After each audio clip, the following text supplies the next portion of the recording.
Usually when you look at a baseball box score, there's this expectation of precision, like engineering almost. Right. Usually tells a very comfortable story. Yeah, exactly.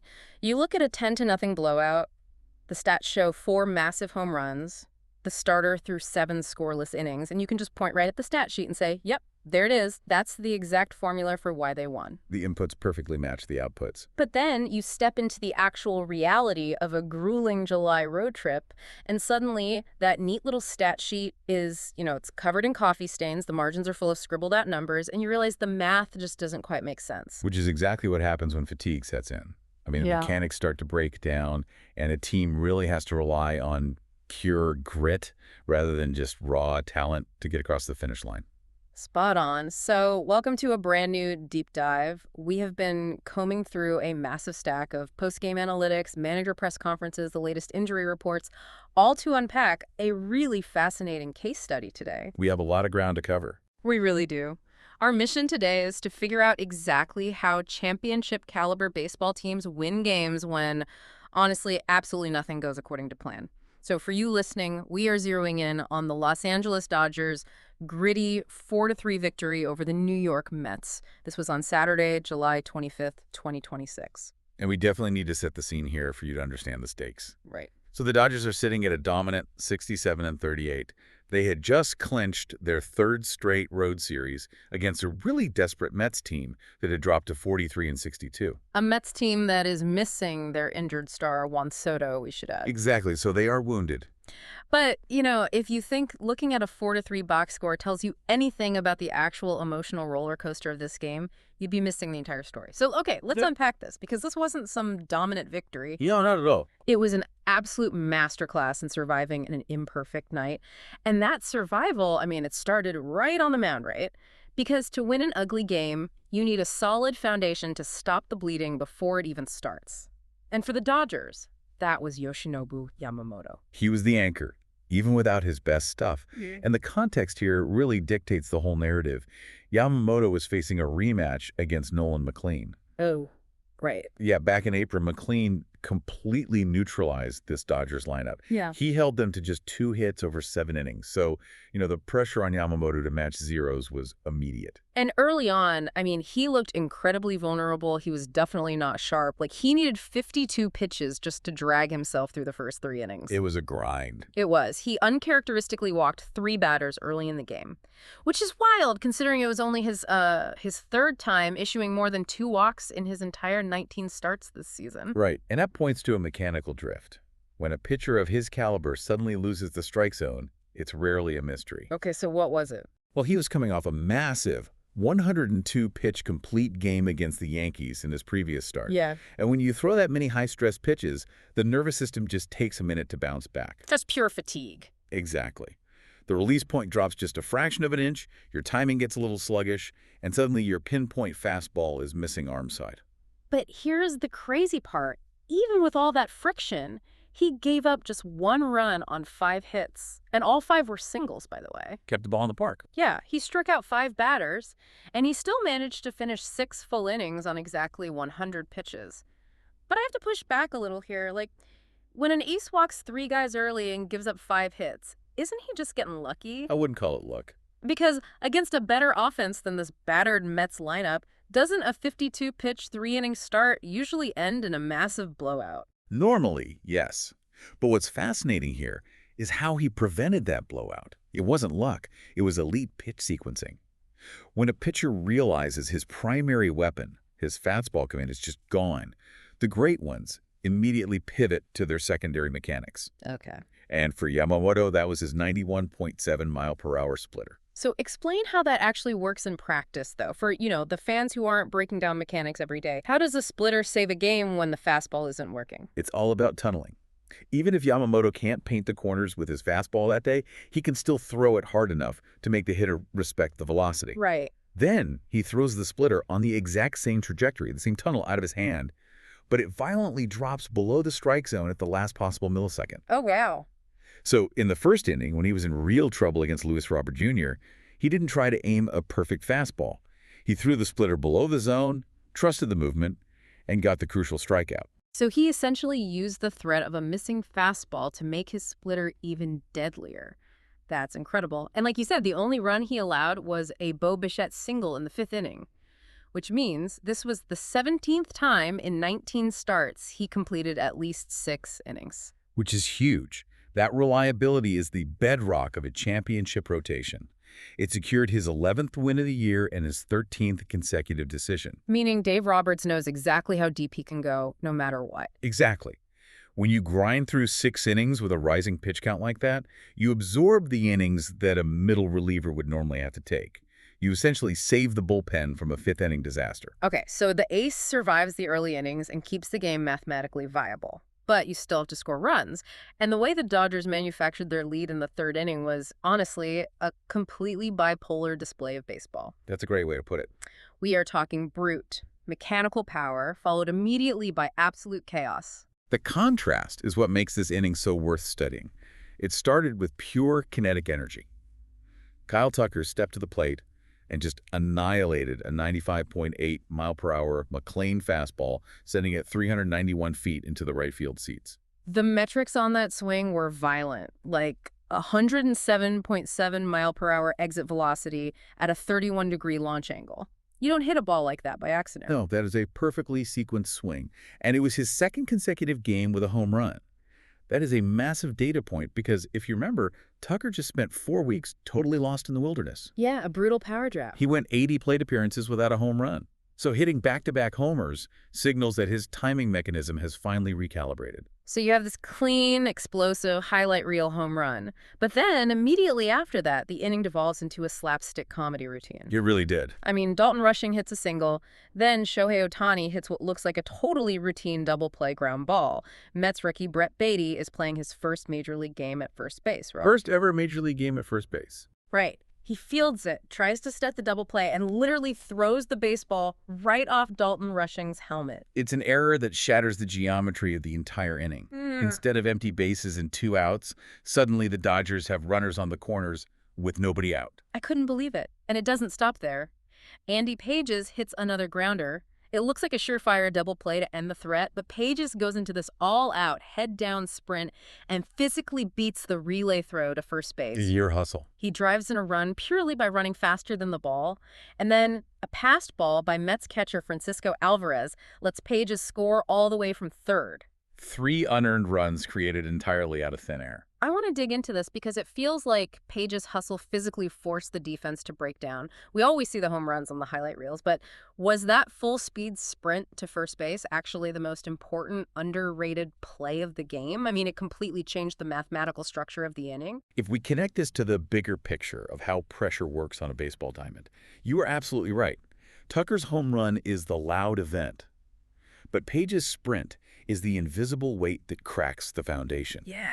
Because when a fast runner hits a ground ball, it instantly shrinks the infielder's internal clock. Right, because the infielder knows they have maybe, 4 seconds to execute 3 separate movements? Exactly. They have to field, pivot, and throw, all while their brain is screaming that the runner is getting closer. Right. That panic is what causes a rookie like Batty to rush his release point and throw a baseball into a base runner's helmet. Right. And it's what causes a rushed sequence later that allows a pass ball.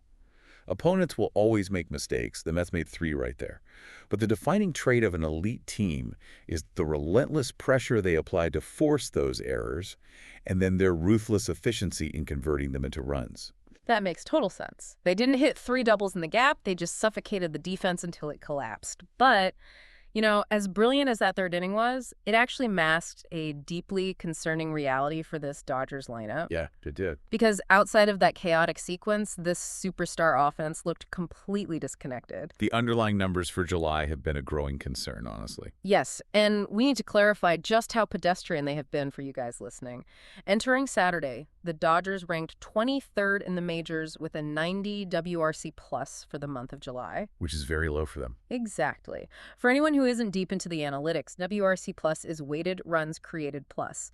It's a metric that takes everything a hitter does, adjusts it for park factors, and scales it so that 100 is perfectly league average. So a 90 WRC plus means this Dodgers lineup is operating 10% below a basic run-of-the-mill offense right now. Which is shocking given the sheer payroll and talent on the roster.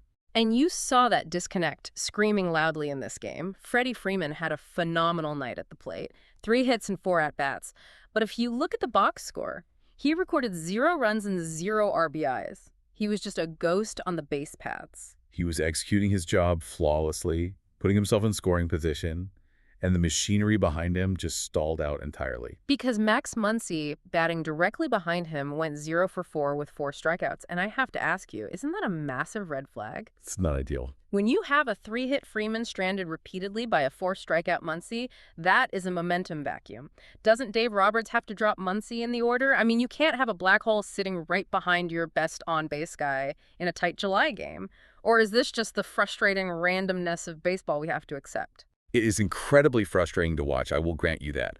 But dropping him in the order based on one 4-strikeout game is a reactionary move, and front offices just do not operate on emotion.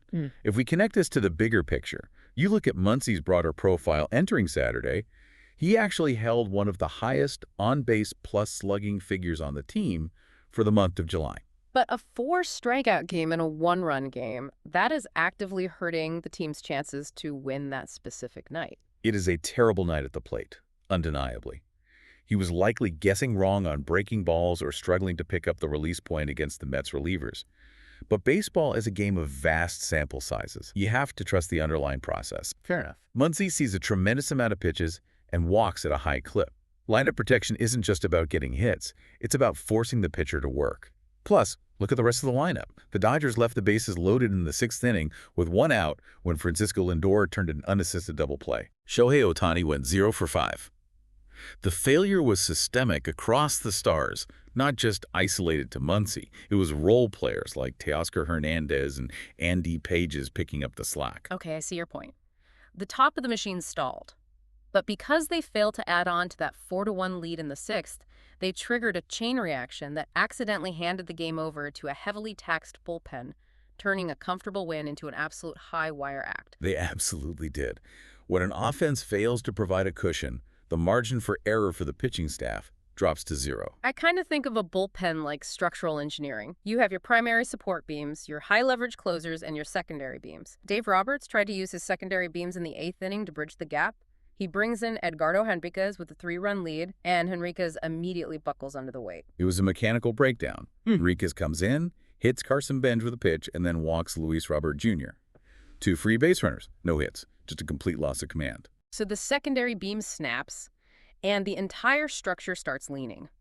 Roberts is forced to bring in his primary support, Tanner Scott, who is already fatigued from pitching the day before, like setting your own kitchen on fire and grabbing the extinguisher. And this is where the physics of pitching on back-to-back days really comes into play. When a reliever pitches 2 days in a row, the fast-twitch muscles don't fully recover. Right. The fastball loses a few inches of vertical break, or the slider doesn't bite as sharply. So Scott comes in without his best stuff, and he immediately surrenders a 2-run double to pinch hitter Tyrone Taylor. And I want to point out a weird quirk of the box score here. Technically, those 2 runs are charged to Henriquez because he put those guys on base as inherited runners. But Tanner Scott is the guy who actually gave up the massive hit. It perfectly illustrates why a box score never tells the full story. Scott gave up the hit, but Henriquez created the catastrophic leverage. Scott then has to intentionally walk Alvarez and dig deep to strike out A.J. Ewing just to keep the Dodgers ahead 4-3. Barely escaping, so the structure is groaning, the building is swaying, but it hasn't collapsed, which brings us to the 9th inning, and we get to see the ultimate fail-safe deploy. Brock Stewart. It was a masterclass in low heart rate execution. Stewart comes in and throws a flawless 11-pitch, 2-strikeout save against the absolute top of the Mets order. Lindor, Bichette, Benj. He just dismantles them like a perfectly timed, stress-free fire extinguisher. And here's where it gets really interesting. Do you realize how long it has been since Brock Stewart recorded a save for the Dodgers? It has been almost a decade. June 20th, 2017. Exactly. A 3-inning save in 2017. And ironically, it was also against the New York Mets. It is a beautiful loop of baseball nostalgia. But looking at the modern implications, are they playing with fire by using Scott on back-to-back days? Or does finding a surprise closer in Stewart, someone who can come in cold and carve up an elite top of the order, actually expand Dave Roberts' October decision tree? It drastically expands his decision tree, which is everything in the postseason. You saw what happened when he had to use Tanner Scott on back-to-back days. The fatigue was visible. Definitely. In October, you play almost every day. If you only have one reliable high-leverage arm, that arm will eventually snap. What Stewart proved with those 11 pitches is that his mechanics and his mental composure hold up under extreme duress. He tunnels his pitches effectively, he throws strikes, and he isn't intimidated by a one-run lead. So we've broken down the anatomy of this ugly win. The gritty Yamamoto start, the chaos on the base paths, the sputtering offense, and the bullpen tightrope. But the most impactful news of the day actually happened off the field, involving the hitless Shohei Ohtani. Yes, the long-term implications of this off-field development far outweigh a single July victory. This raises an important question. Absolutely. So Ohtani was scheduled to throw a bullpen session on Saturday, but it was officially postponed due to left knee discomfort. He felt it following a throwing session back on Wednesday, and he hasn't pitched in a live game since July 3rd. And we have to be surgically precise about what this means and what it doesn't mean. Yes, crucial clarification for you listening. The Dodgers have explicitly stated that this knee discomfort is not affecting his hitting or running. His mechanics in the batter's box are sound. So his 0 for 5 night in this game should be kept entirely separate from his pitching delay. Right. Hitting relies on rotational force, but pitching is an entirely different kinetic beast. In a pitching delivery, the legs act as the initial engine for a kinetic chain that travels up through the torso and out through the fingertips. Okay. If the back knee, the push-off leg, has any instability, the pitcher compensates. They don't drive as hard down the mound, which ruins their extension, or their arm drags behind their body, which leads to elbow injuries. So you can't just pitch through knee pain because it destroys the arm. Exactly. It's a mechanical domino effect. So what does this all mean for you, the fan? The Dodgers are sitting on an 11-game lead in the National League West. They have Roki Sasaki, who just threw 7 strong innings, and Blake Snell making rehab starts in AAA. With all this rotation depth returning and Yamamoto eating innings, shouldn't the Dodgers just wrap Ohtani's pitching arm in bubble wrap until October? It's tempting. Right. Why even risk it? Well, this raises an important question about physical conditioning versus workload management. Yes, wrapping him in bubble wrap sounds incredibly safe, but a pitcher's arm is not a light switch. You cannot just turn it on in October and expect him to throw 100 pitches. That's true. He needs to stretch his arm out. He needs live innings to build stamina and refine his command against major league hitters. Because you can't simulate playoff adrenaline in a bullpen session. Precisely. Every week his return is delayed, reduces the runway they have to build him back up to a starter's workload safely. It is a precarious balancing act. They want to protect the knee, but they desperately need him fully stretched out before the postseason begins. It is the ultimate high-wire act, which perfectly mirrors this entire game. So let's pull all of this together. Let's do it. The Dodgers are now 5-0 against the Mets this season, and they didn't win this game because they were a flawless, dominant machine. They won because they were incredibly resourceful. They absorbed the imperfections of the night far better than the Mets did. Exactly. They survived a start where their ace lost his command and threw 52 pitches in 3 innings. They capitalized on rookie defensive blunders to manufacture 3 runs, and they navigated a self-inflicted bullpen crisis by finding an unexpected 9th-inning hero in Brock Stewart. It is the hallmark of a team that knows how to win when the underlying mechanics are failing. But they also have to learn from the warning signs, Right. The over-reliance on a fatigued Tanner Scott, the failure to hit with the bases loaded. Those are the questions they still need to answer before October. Is Tucker truly recovering his power stroke? Can this offense consistently score when Ohtani has an off night? Can Yamamoto keep winning if his fastball command doesn't return? Who do you truly trust late in games? And obviously, how long will Ohtani's pitching return actually be delayed? And that leaves us with a provocative final thought for you to mull over. The Dodgers just won a gritty series on a long East Coast road trip while their ace was grinding without his best command, their superstar DH was hitless, and their bullpen nearly imploded. If this is what they look like when the machine is broken, what is the rest of the league supposed to do when all these powerful parts finally synchronize their schedules for October? It is a terrifying prospect. If this is their floor, their ceiling is just in a completely different stratosphere. Remind yourself to keep an eye out on Emmett Sheehan's start tomorrow to see if they can complete the sweep. Thanks for joining us on this deep dive, and we'll catch you next time.